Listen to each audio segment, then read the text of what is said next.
Kira-kira sakit nggak sih, Dok, pada saat operasi itu? Soalnya kan kalau udah filler atau tanam benang itu kan Pasca operasinya itu berapa lama, Dok?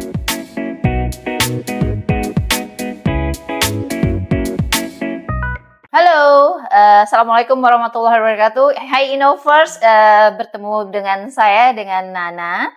Saya ditemani Dokter Aditya. Halo.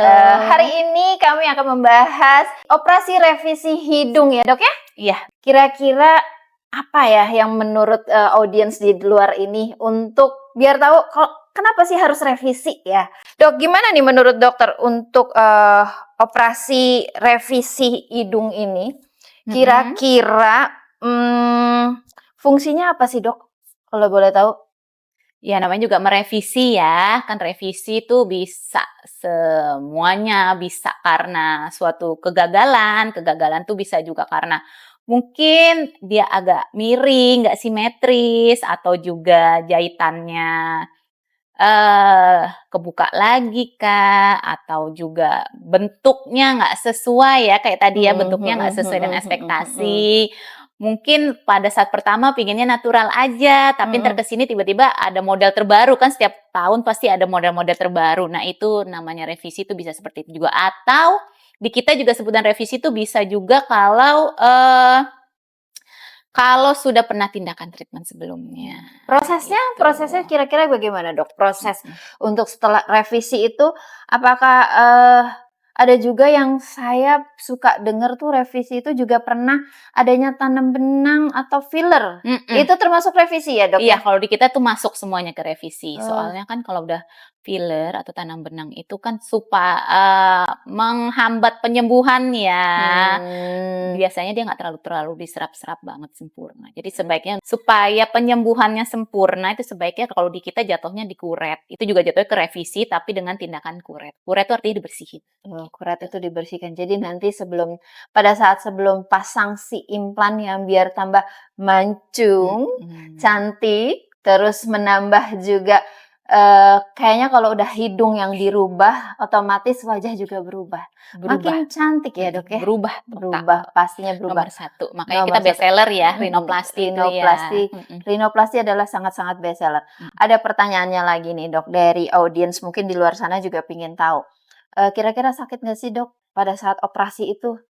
Nggak ada yang ngeluh sih ya, kalau sakit sih ya, makanya kita kalau rhinoplasty kebanyakan cuman hanya pakai bius lokal aja, karena emang nggak sakit sama sekali, gitu. Pasca operasinya itu berapa lama, Dok? Penyembuhan, maksud saya tuh kalau ada bengkaknya berapa hari, terus mungkin nanti setelah operasi paskanya, apakah dia harus kembali lagi untuk kontrol, gitu bagaimana, Dok? Iya, pokoknya sih kalau di kita sih ya semua tindakan operasi, apalagi nih rhinoplasty ya selesai operasi kita boleh langsung pulang, nggak perlu dirawat inap. Namun kalau hari pertama tuh pasti namanya operasi wajib lah ya kontrol, kita bersihkan, terus ada fase yang namanya harus lepas plester. Oh, di plester ya, Dok? Iya, itu wajib, plester itu wajib. Fungsinya plester buat apa tuh, Dok? Soalnya kan baru pemasangan pertama ya, pasti kan masih suka belum stabil gitu implannya. Jadi ya kita fiksasi supaya dia lebih stabil. Itu biasanya hanya 5 hari pertama aja, tapi 3-5 hari pertama. Bisa lebih cepat, bisa lebih lambat. Ntar disesuaikan dengan keadaan pasiennya. Lalu ntar ada fase angkat jahitan, jahitan. Itu juga disesuaikan dengan pasiennya. Biasanya di hari ke-7. Hari ke-7 sudah lepas jahitan? Sudah. Itu sudah terlihat mancung, Dok? Dari awal sebenarnya udah, mancung tuh sudah ya? Cuman kan biasanya masih saru dengan bengkak-bengkaknya ya. Nah, bengkak itu hanya sekitar 2-3 hari aja. 2-3 hari. Jadi bengkaknya 2-3 hari aja ya, kakak-kakak di luar sana. Terus makanannya ada pantangan nggak, Dok, gitu? Itu ada nggak sih? Do and not to do ya, pasti itu semuanya ada ya. Jadi kalau yang harus dihindari kalau dari makanan tuh ya udah pasti yang membuat kita alergi gitu ya. Semua yang membuat kita alergi dihindari dulu, takutnya ntar lukanya nggak cepet kering. Jadi ya kebanyakan kayak ikan-ikanan gitu kan, yang berlemak tuh sebaiknya kita hindari dulu gitu. Terus kalau lagi tidur sebaiknya lurus dulu pastinya. Takutnya kan kalau kita miring ntar nyenggol, itu lebih bahaya. Oh iya, karena di bawah alam sadar, jadi kita nggak sadar juga ya, tiba-tiba kesenggol. Jadi sebaiknya dijaga dulu tegak ya.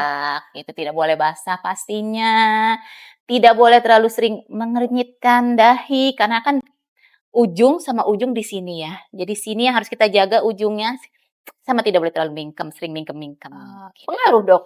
Iya, entar kalau kita sering tarikin nggak mau nempel-nempel dia implannya gitu. Jadi harus dijaga dulu awal-awal aja sih. Awal-awal. Ada konsumsi obat yang diberikan ya, Dok? Pasti ada. Oh, ada. Pasti ada. Jadi untuk mencegah infeksi, itu pasti kita antibiotik itu pasti ada, untuk bengkak, untuk nyeri juga pasti. Oke, Innovers itu baru penjelasan untuk operasi revisi hidung. Jadi Innovglow itu memang memiliki the best seller ya. The best seller adalah operasi hidung yang revisinya itu memang sangat-sangat canggih. Hanya 1 jam ya, Dok ya?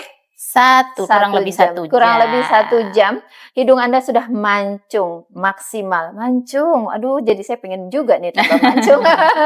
Mancung maksimal dan permanen ya pastinya. Ya. Hasilnya permanen tanpa harus touch up.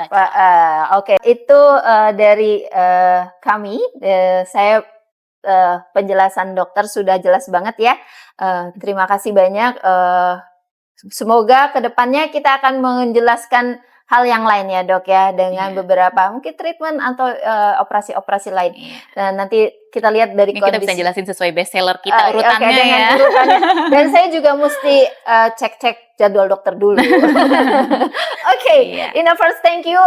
Selamat sore. Sekian dari kami di Innovglow Plastic Surgery. Saya undur diri dengan Nana. Saya kembalikan dengan Dr. Aditya.